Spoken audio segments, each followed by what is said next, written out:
They look good. They look real good. These are probably the best tail pieces that I did, because usually with the tail pieces, they're usually messed up. These are good ones. Real good ones.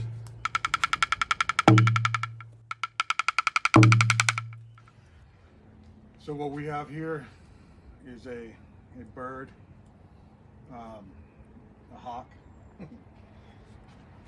I'm going to show you how to, I would say, harvest it or check the feathers off. So you want to start with the back of the feathers, and obviously it's got rigor mortis sat in, so there's a little bone back here that you can cut.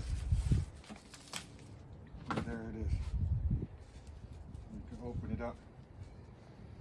Most people got this idea of letting it fan out and dry, and this lovely idea of fanning it out and letting it dry, which is cool, but what are you going to do with it? Once it dries up, it's very difficult to pluck the feathers when they're not good. So I'm going to go ahead and just start doing them now. That way I don't have to come back and worry about them. Just pick them when they're somewhat fresh, and it's a lot easier to do it like that instead of having them dry up. So these are fresh again, and then I usually just let it go wherever it goes. Wherever it takes it, it takes it. And there you have your tail pieces. If you're going to use it for a wall piece, that's good. But if you're going to dance with it, it's not a good idea.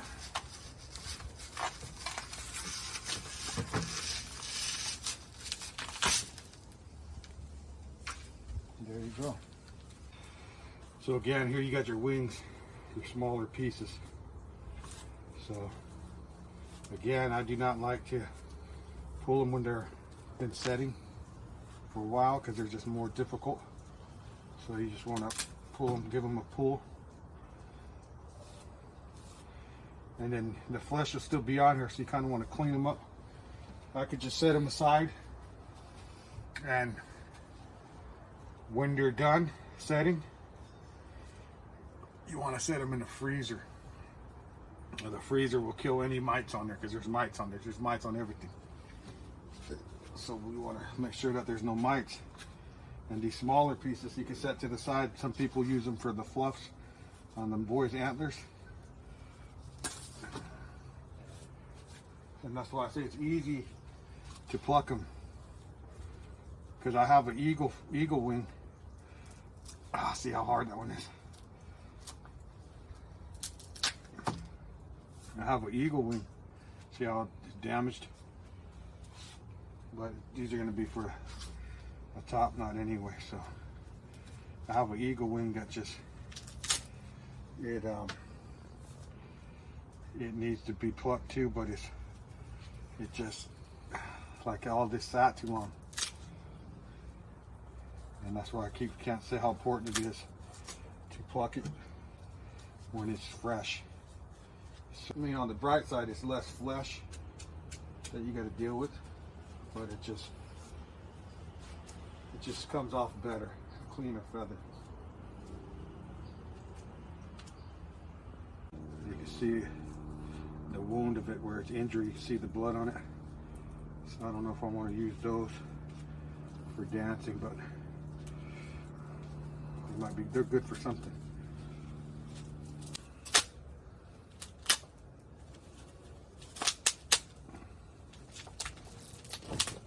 Okay, so once you got your feathers, you can always fluff them up like that. Put them in there, and a lot of the time you'll see the fluffs, and that's what these are. A lot of the time, or nowadays, it's difficult for us to get the imitation, I mean the real ones, so we use the imitation ones. But this is what we're going for. when it's all said and done, when you're making a top knot, you know, or a rig, I see a lot of people with the turkey feather capes and skirts. They look good and stuff, but they're, you know, as you can see, they're small feathers, and you need a lot of them. And to me, you know, it is a good thing, but our ancestors was well, it used to be the California condor before it's extinct or almost extinct. And then some people will use the turkey vulture, like myself, to substitute it, but the turkey vultures are scavengers. They're the cleanup crew of the I guess you'd say the earth, of the world. So not too many people want to use that, but it's how you take care of them. You gotta pluck them. And the good thing with those turkey vultures, you don't ever have to kill them or hunt them or harvest them, and you hardly find them dead because they're smart birds, and they seldom get hit because most cars don't want to run into it, and they usually have their locations where they hang out and come out. Here in Napa County, they hang out a lot at the St. Helena Cemetery and the state hospital, because it's a safe ground for them, that they feel. So, but with these, they're perfect for little boy capes, young men capes, and probably for women's top knots or men's top back pieces. That's what I would use them for, because there's so many uses you could have when you want to pass it on to the youngsters. That's what it's about. They're the ones that's going to carry it on, not me, because we all have a shelf life and expiration date, and if it ain't passed on, what's good of knowing it? You can't pass it on. And that's how I clean a feather. You know, and back in the days, it would be the obsidian, the black stone, and we'd be cleaning it with that. But like everything else, you know, we evolve. I mean, that's what we're supposed to do. We're supposed to evolve and not make the same mistakes. But yeah, after all, it's makes it a lot easier and cleaner. The next process after this, I would probably sort them one more time, and you can see it's got a pretty good size amount in there. And I would come back and go through and give them another good cleaning.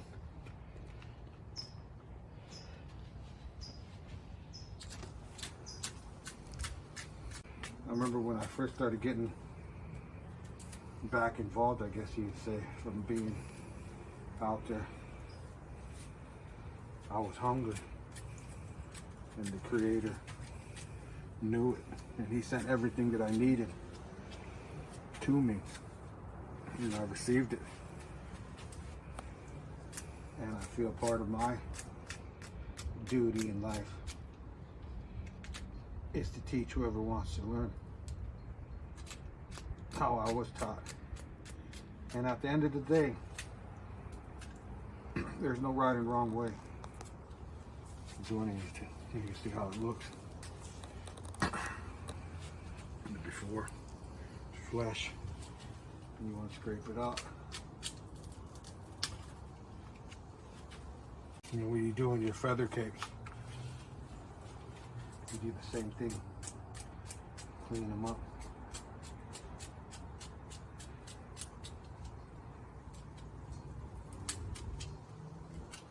It's crazy. They come up pretty. It's a lot of feathers. I think we just lost 4. I'll make an offering with that. And gratitude. Thanks for the bird. And you gotta always, they say, leave tobacco at the site. And that's part of our tradition. To leave the tobacco. And like one of my relatives told me, when I asked, I said, why? He said something in the matter of, sometimes it's best not to ask why, just continue to do it. We don't make these rules, we just follow them.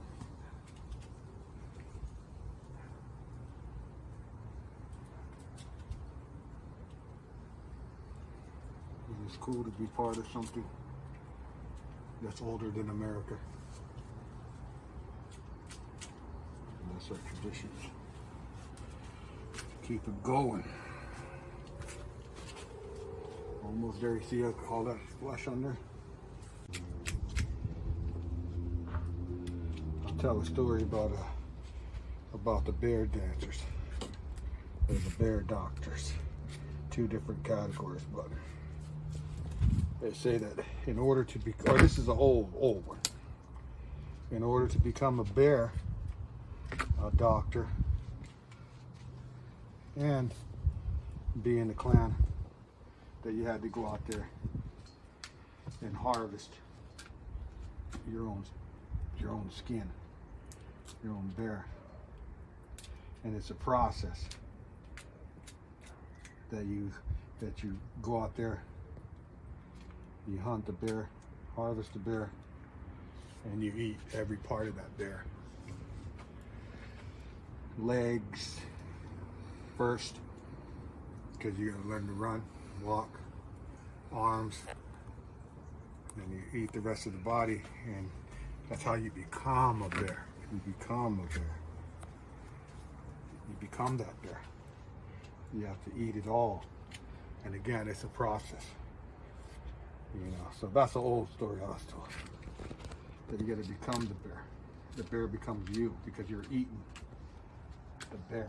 You're taking that bear's life and replacing it with your humanity and the bear spirit. So it becomes two. It becomes you and you become it. And I don't know if anyone's hunting the bears. See, these little ones are good too. These are good little fluffs. I'll fluff that up a little bit. This one too. It's real easy. You know, it's real simple. It's just a matter of getting when it's right.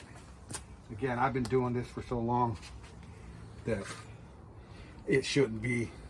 It's like when I get one, I want it. It's got to be fresh, like anything, man. It's like anything. It's like, to me, it's like you wouldn't bring somebody a old deer and say cut it up. It's like, what? You know, it's like, this is a good little. These little ones are good too. You just wouldn't do that. And same with these. You want to catch them with the spirit still there. And I was told that this bird was sitting there on the side of the road, and every time somebody would ride by, that feather wing would flap up. And now this bird's gonna be part of us. Part of us. It's like our capes. We got capes. I made feather capes. And one thing I don't ever do is I don't take them apart, because those are part of those are beings. They're entities. They're beings. They're living. They're created, and there's a spirit inside of them. I got little boy capes and men capes, and if I take it apart, that's gonna die. I got my younger son's first cape, and that's forever trapped in, his spirit is forever trapped in that cape as a boy.